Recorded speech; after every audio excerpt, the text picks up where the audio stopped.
Okay, we're here. It's Jonesy, Club Rehab. I'm here with one of my athletes, and we're giving you a rare insight into what it is to be on the treatment table and have a chat with someone who's participating in a therapy of some sort. What we're interested in today is just sharing with people about what it is to deal with life and find time to take care of yourself as an athlete. So, say hi. Hello, everybody. How are you doing? She's real. I exist. And we're just doing some massage tonight. Now, you get treatments every Fortnight. That's it. So regularly fortnightly massage I get done. Yep. It's good. I really enjoy it. I used to like getting massages just as a relaxing thing, but this is like double whammy. You get to relax and I get good results out of it too. Awesome. And just so people have some context about what your life is like, you're an athlete, you're a weightlifter. Yes. Is there anything else that you do training-wise? No, I don't. I weightlift 5 days a week, 6 days a week at the moment, so it kind of consumes a lot of my time already. Yeah. I did have aspirations to do some form of dancing, Yep. but this is really particularly my fancy spot at the moment, so yeah. That's how it works? Yes. You've been competing as well this year? Yeah, I started in February, Yep. so very new to the sport, but I did the whole beginner nerves factor. I didn't want to jump straight into competitions, but my coach kind of doesn't let you get away with that very much, very often. Yeah. So I think I started in the QWA League Round 3, I'm pretty sure I did. Yep. That was my first comp. And yeah, I've just basically done all the QWAs since then and JM and club comps as well. Yeah. So. Yeah, okay. So, I think, would it be fair to say that you're a girly girl by all reports as far as how you approach your interests in life? You like dancing, you know, all that kind of stuff. Is that fair to say? I wouldn't label myself a girly girl. Yep. I do actually like doing pretty boyish stuff. I like camping, I like fishing. Yep. I don't know, I'm a bit rugged in the way of activity-wise. I like to do kind of cool stuff, but I grew up doing dancing and gymnastics and everything, so that kind of, because I grew up doing it, I really do like it, and I'm good at it. I'm good at dancing, so I think because I'm good at it, I do enjoy doing it, and it's also that free feeling of doing dancing that, you know, kind of caught me, so... Yeah. But no, I don't think I'm very much of a girly girl. Away from sports though, you love getting dressed up and Yeah, throwing on the makeup, doing the hair, going out, having a good time? definitely. When you go out and have a bit of a party with your girlfriends, you definitely want to look good. I guess my point is around it's possible to be all that and also weightlift. Definitely. Oh, well, my Christmas parties last weekend, I was the most dressed up person in the room. I had a full face of makeup on, I had fake eyelashes and a really nice dress that I bought and heels, and everyone else was wearing shorts and pluggers. So I kind of felt out of place slightly, but I did get lots of compliments, so that was very nice. Yes, I do like to look nice when I go out. And clearly weightlifting hasn't impacted your ability to look nice. Oh, hell no. Makes me look better. Yeah. Yeah. Yeah, cool. Nice. And so for everyone thinking about, well, how on earth can I deal with my treatment, and, you know, there's just not enough time in the day, and all those arguments and conversations that I always hear and that you and I hear around the gyms and that kind of stuff. Yeah. You work full-time? Yes. For a large corporation, Mm-hmm. and you have a job that requires you after hours and before hours and that kind of thing as well. Yes. From time to time, yeah. Yep. And you also have a kid, I do. and you're dealing with that all by yourself. I am indeed. It's just me and her at home here, so I'm the sole carer for her, and yeah. Yeah. So what do you say to people who go, oh, there's no time, and then, oh, I don't have enough time, or I only had 2 minutes to roll out, or I don't have enough time to get this or that looked at or seen to or treated or blah. So I have the same story, just so you know. Yep. I go, oh, I don't have time to do that. And then I actually look at the bigger picture and go, well, you know what? If I actually think of how important it is to me, I will fit it in. Yeah. And I'll make it work.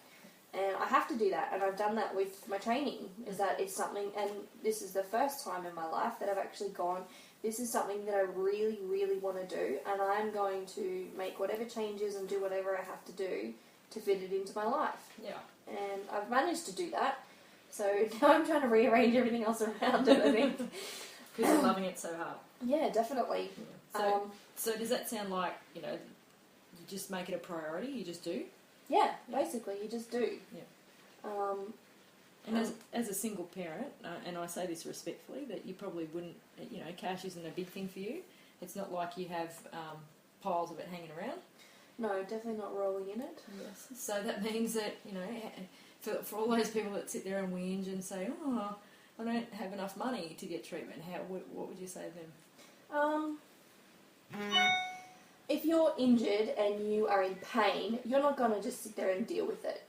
You have to do something about it, otherwise you can't train. So again, you make it a priority and you go, you know what, if I'm injured, I have to do something about it. Or if you're sick, you go to the doctor. It's the same scenario. You're going to have to pay for it. So in this instance, I know that it's a necessity with my training that I need to get regular treatment. So I get a regular massage, and then I also, if I have a specific niggle or injury, I will go and see, a physio or an osteo and get needling and all that kind of stuff. But I make sure that I do have one regular thing, which is my massage. Yeah. And it's part of my bills. So when I pay my bills every fortnight, it just comes out. It's just another thing or another bill that I pay. You just budget for it. Yeah, exactly right. I budget for it. Yeah. And what's the downside? If you weren't doing that? I would be so sore. It just keeps me limber and keeps me loose, and it works out all those knots that I've, gotten from a week or fortnight of training as well. And that's the thing, you don't have to do it weekly. You can do it fortnightly like I do, and it works really well. It seems to be working quite well for me. Yeah. And so did you go through a process of, how did you end up with massage being your thing that you get done each fortnight? Well, I was getting needled weekly because I had a back situation, so I had a very sore, it was a muscle near my psoas that was causing the problem, so I was getting needled weekly, and it wasn't actually going away. It wasn't fixing the problem. So I kind of weighed up a few things that was happening, and obviously the money-wise wasn't really working for me, and I kind of worked out what the original problem was, and then it all came down to that I just needed to have something done regularly so that those issues don't come up, because basically it was that I wasn't having... That'll be dinner. Yeah, my dinner's done. I wasn't having regular treatment, and it caused me to have an injury with my back, and I worked out that I needed to get something done regularly so that didn't happen. Yep. Getting needling and stuff on a weekly basis or a fortnightly basis, unless it's something specific, you kind of don't do that, and that's where I ended up deciding that massage is definitely the way to go, because it works all different areas of your body or a specific thing, and it's also relaxing. Yeah. It feels good. And speaking of relaxing, do you want me to turn off dinner so yes, it doesn't... please. Can you let the meat relax? turn off the oven? Yay. Okay. Thanks, love. That's all. Just that's how we roll at Club Rehab, full service. This is life. You get the massage and you're cooking dinner at the same time. Yeah, and multitasking. Yes. Yeah, I mean, you bring up a couple of really important points, and I just don't want to forget them. So be with me while I work through them with you. Yeah. First thing is that you said that you were trying needles first, and that didn't work for you to have that on a regular basis. No. You still get needles though. Yes. So if I have, for example, I've got a tight, glute minimus at the moment. Yeah. So I've had that needle twice, but it was a couple of weeks between treatments because it kind of died. It went away and then it came back again and went, right, well, I need to go get needled again. Mm-hmm. So something like that, as I said, is it can be a few weeks apart, or it's only when the pain actually comes up. Yep.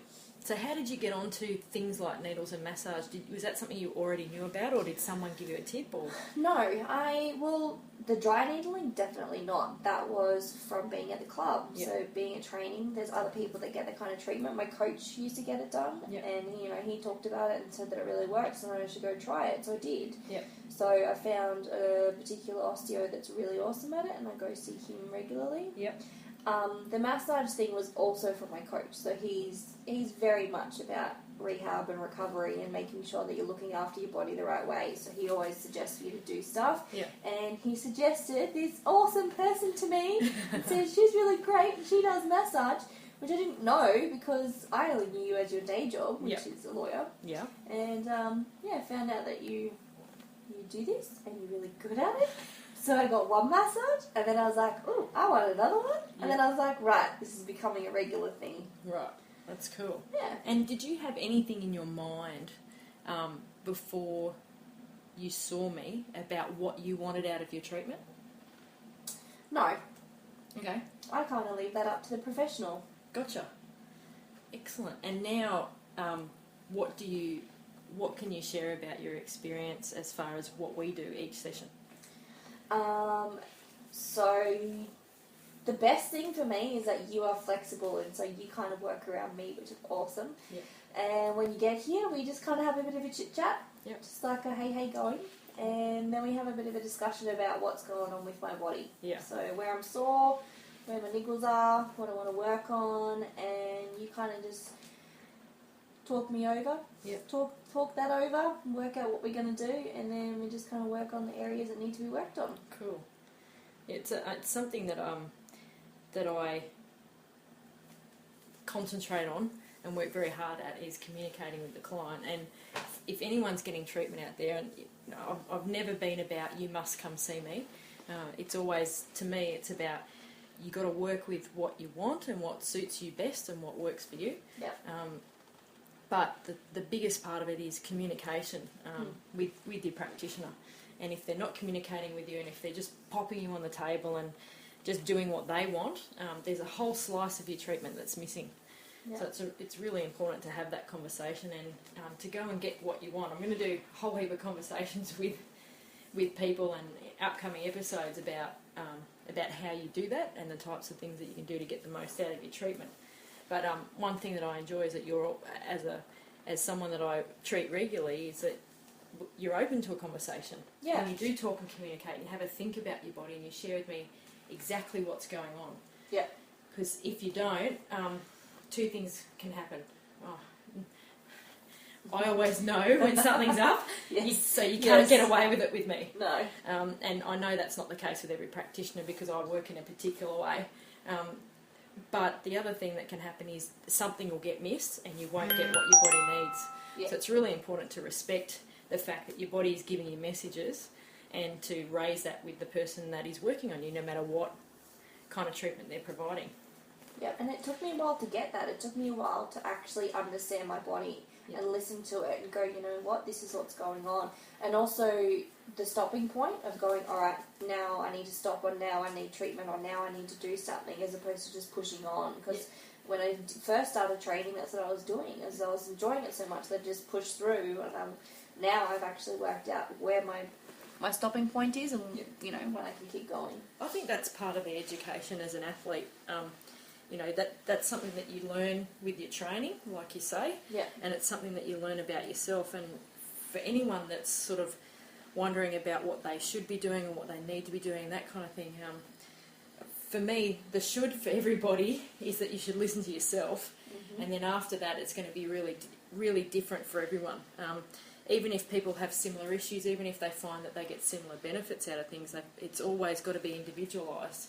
Because the body's so complex. It's such a complex machine. It's the most complex machine on the planet.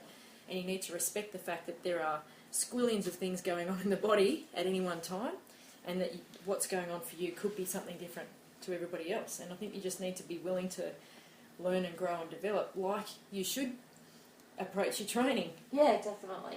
Being willing to think about that. Yep.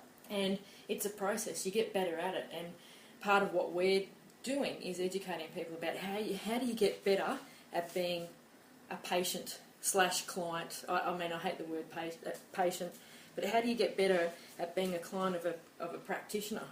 Yeah. And how do you deal with that whole relationship better? And how do you take care of yourself? And you know, it's a process, and it's something that can take a little bit of time, but with our help and obviously with some time on the table yourself, it gets to be better and better. Definitely. So do you find that you translate your